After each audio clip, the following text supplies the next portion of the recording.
नमस्कार मित्रों, मैं पंडित जनार्दन तिवारी आशा करता हूं कि आप सभी सकुशल होंगे।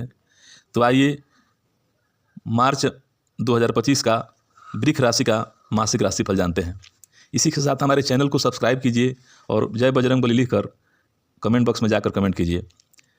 यह माह आपके लिए काफ़ी हद तक अनुकूल परिणाम देता हुआ प्रतीत हो रहा है, क्योंकि इस महीने लग्न का राशि या स्वामी शुक्र का गोचर आपके लाभ भाव में उच्च अवस्था में रहेगा। अतः जीवन के विभिन्न पहलुओं में आपको अच्छे परिणाम मिलने चाहिए। सूर्य का गोचर भी इस महीने आपके कर्म तथा लाभ भाव में रहेगा। ऐसी स्थिति में सूर्य भी आपको अच्छे परिणाम देना चाहेंगे। मंगल ग्रह से बहुत अच्छे परिणामों की उम्मीद नहीं रखनी चाहिए, क्योंकि मंगल का गोचर दूसरे भाव में रहकर पारिवारिक व आर्थिक परेशानियां देने का काम कर सकता है। बुध का गोचर भी नीच राशि में होने के कारण कुछ कमजोर परिणाम दे सकता है, लेकिन बुध लाभ भाव में रहने के कारण आपको कुछ लाभ भी दिला सकता है। इस तरह से बुध से मिले जुले परिणामों की उम्मीद रख सकते हैं। बृहस्पति का गोचर सामान्य तौर पर औसत से थोड़े बेहतर परिणाम दे सकता है। शनि का गोचर भी मिले जुले परिणाम देता हुआ प्रतीत हो रहा है। राहु का गोचर अनुकूल तो वहीं केतु का गोचर कमजोर परिणाम दे सकता है। इस तरह हम कह सकते हैं कि सामान्य तौर पर यह महीना आपके लिए हद तक अनुकूल परिणाम दे सकता है। छोटी मोटी विसंगतियां छोड़ दी जाए तो किसी बड़ी परेशानी के योग नहीं है। अब कार्य क्षेत्र की बात करें तो आपके करियर के स्थान के स्वामी इस महीने अपनी ही राशि में कर्म स्थान पर हैं। ऐसे में कार्य क्षेत्र से जुड़े मामलों में आप अपनी मेहनत के अनुरूप परिणाम प्राप्त करते रहेंगे। शनि ग्रह पर बृहस्पति का प्रभाव होने के कारण आप अपने अनुभव के आधार पर काम करके अपने कार्य क्षेत्र को सही दिशा में आगे बढ़ते रहेंगे।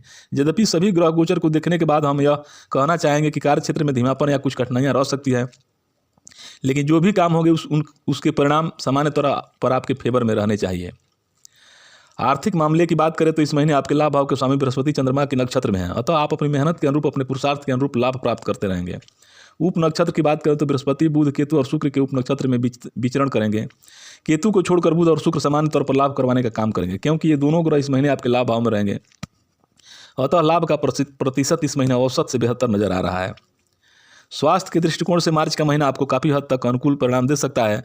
आपके लग्न या राशि के स्वामी शुक्र इस महीने ज़्यादातर समय अनुकूल स्थिति में रहेंगे, उच्च अवस्था में लाभ भाव में रहेंगे। भले ही महीने में आखिरी चरण में शुक्र बकरी रहेंगे, लेकिन अच्छी स्थिति होने के कारण सामान्य तौर पर आपके स्वास्थ्य को अनुकूल रखने की कोशिश करेंगे। हालांकि शुक्र पर राहु और नीच के बुध का भी प्रभाव रहेगा, अतः छोटी मोटी स्वास्थ्य समस्याएं हो भी सकती हैं, लेकिन कोई बड़ी समस्या नहीं आनी चाहिए। लग्न पर गोचर कर रहे बृहस्पति की स्थिति औसत है।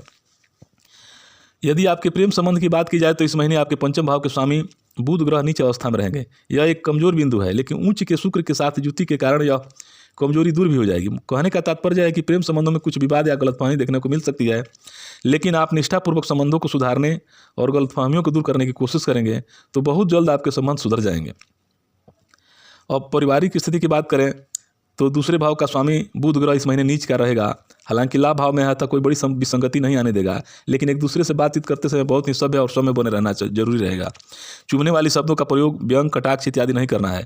दूसरे भाव में गोचर कर रहा मंगल आपस में लड़ाइयाँ करवाने का काम कर सकता है। ध्यान रहे कि किसी भी विवाद को छोटे लेवल पर ही समाप्त कर लेना जरूरी है, अन्यथा मंगल आग लगाने का काम कर सकता है और विवाद भी बहुत बढ़ सकते हैं। भलाई इसी में है कि विवाद को बड़ा होने से पहले प्यार से सुलझा लिया जाए। भाई बंधुओं के साथ इस महीने प्यार के साथ साथ सम्मान के भाव रखने की स्थिति में रिश्ते सामान्य बने रह सकते हैं।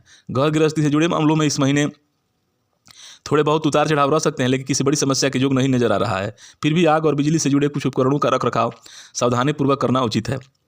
अब उपाय की बात कर लेते हैं। प्रत्येक गुरुवार को मंदिर में दूध और चीनी का दान करें। किसी बुधवार के दिन किन्नरों को हरे कपड़े व हरी चूड़ियाँ भेंट करें। नियमित रूप से हनुमान चालीसा का पाठ करें।